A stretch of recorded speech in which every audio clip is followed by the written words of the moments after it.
Welcome to Salad with a Side of Fries. I'm your host, Jen Trepic, talking wellness and weight loss for real life. We're here to clear up the myths, misinformation, bad science, and marketing to teach you how to eat and how to cheat. Are you ready? I'm having salad with a side of fries. This week, we're talking about Halloween hacks. I feel like Halloween starts that slippery slope of holidays to the end of the year. So I always, every year, want to give you all tips, tricks, tools, reminders so that you can feel empowered through what for many is a really challenging time of year. Now, coming up in November, your holiday prep episode is going to be a mailbag. So send in your emails. Tell us about your holiday situation, your challenge, your question. I'm going to do an episode answering all the specifics to you. Amazing. Okay. So send in those emails. You can do it on Instagram at Jen Trepic, at Salad with a Side of Fries Pod, or our website, asaladwithasideoffries.com. Send the message wherever it's convenient so that we can address your holiday specific questions. For now, for today, let's talk about Halloween. All right. The place to start with Halloween, as with any holiday or any challenge, is, and I know this sounds lame, I promise I'll get to some other things, but decide the outcome that you want. Yes.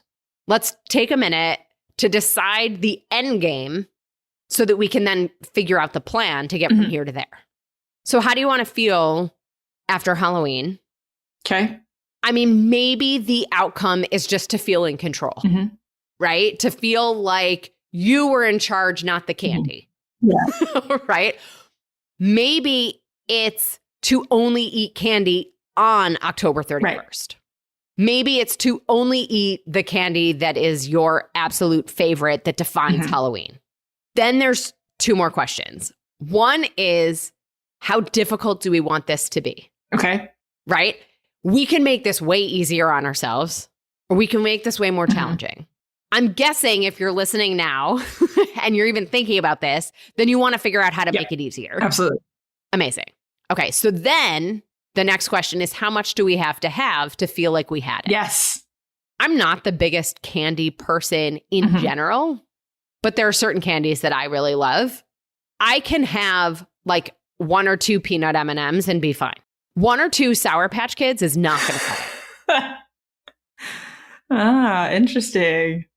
I don't know why. Is it the chocolate factor? Yeah, I'm not the biggest chocolate person. Or I could have one Airhead and be fine. Right.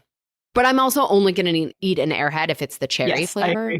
Which also, I had one recently and realized that they do, in fact, taste like plastic. And I don't know why I think I like them. So here's your permission. If you have a bite and it doesn't taste as good as you want it to, toss it. You don't have to finish it. It's okay. There's also a couple different approaches that we can take when it comes to reclaiming control over the food or the candy, as the case may be, for Halloween. There's one approach that's like controlled exposure. Okay, yes. So your controlled exposure might be that your plan is to have one a day every day for the week. Wow, what a good person. Well, but if that's your plan and you know you're having another one tomorrow, it can sometimes make it easier to be like, great. Or maybe it's two a day, whatever. But, you know, or maybe it's the 3-bite rule. But controlled exposure says, here's sort of my red lines around the situation. Right. But having a little bit regularly, this is one where it really is about having it regularly so that we kind of shift the power away from the thing because we know we're going to have it. It's not that big of a deal. The other option, sort of the other side of that coin, is to minimize the temptation. So this is the camp of don't bring it in the house. Yep. That's how I do it. Yeah. So if you do need to purchase candy for trick-or-treaters, get the candy you don't love to be the thing that you give away, right? You could buy it, but not open the package until the first trick-or-treater arrives, right?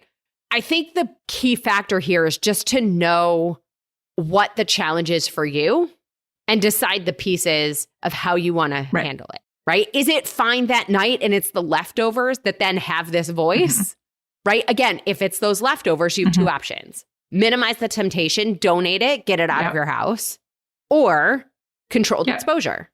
Have a plan. A couple each day. I give you more permission to throw things out if that's what serves you.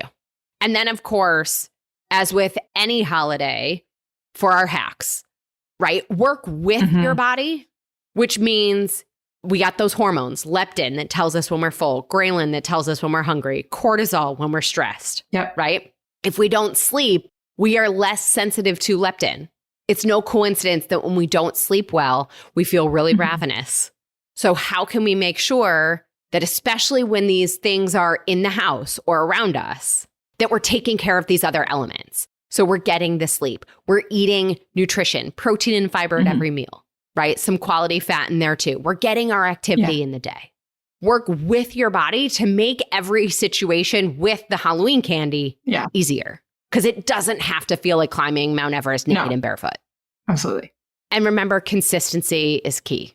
I say it all the time. Consistency is king, right? The one day, is it what got us where we are? You're going to be fine.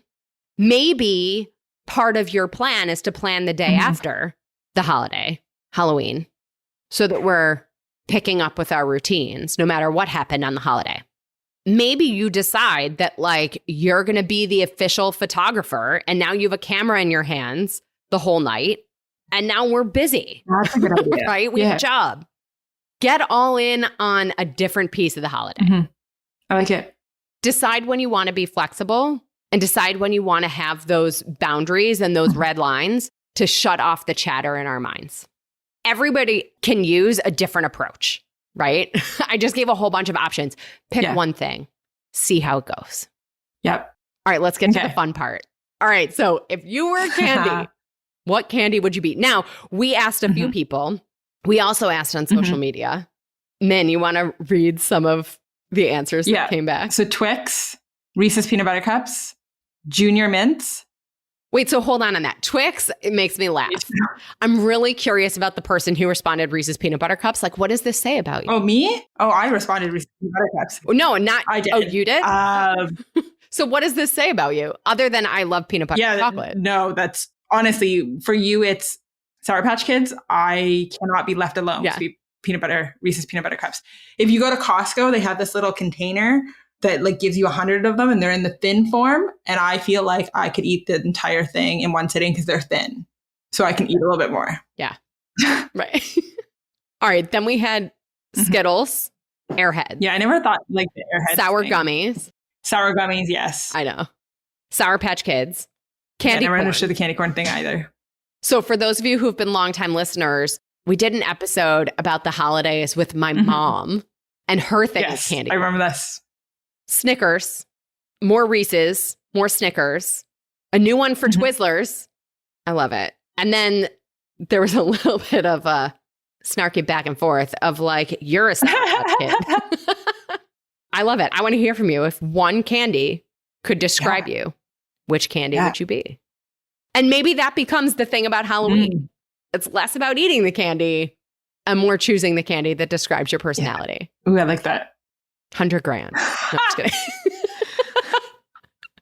All right. I think it's time to wrap this up. Min, any questions or anything to add on Halloween hacks? No. But I do love having something in your hands because I feel like I do eat less if there's something in my hands. Because if there's a big bowl of candy, I'm going to go after it. But if there's something in my hands, I feel like I have to put it down and then I'm going to forget it. So I love that hack. I like it a lot. Nice. Awesome. Well, as always, everybody, I'm your host, Jen Trepeck. Connect with me on Instagram or really all social media. I am at Jen Trepeck, JENNTREPECK. Website is asaladwithasideofries.com. That's where you're going to find our merch. Also, send a message on whatever platform works for you. I want to hear your takeaways, your ideas, your questions, especially your holiday questions for our mailbag episode. This is also the easiest way to learn more about working with me as your health coach. Min, thank you again for being here. This was fun. I appreciate it. Good. I appreciate it. Confronting and exactly. Yes. Of course, friends, if you are not already, join our membership program by going to glow.fm/salad with a side of fries. This shows your support for this community and podcast, but most importantly, it supports your health.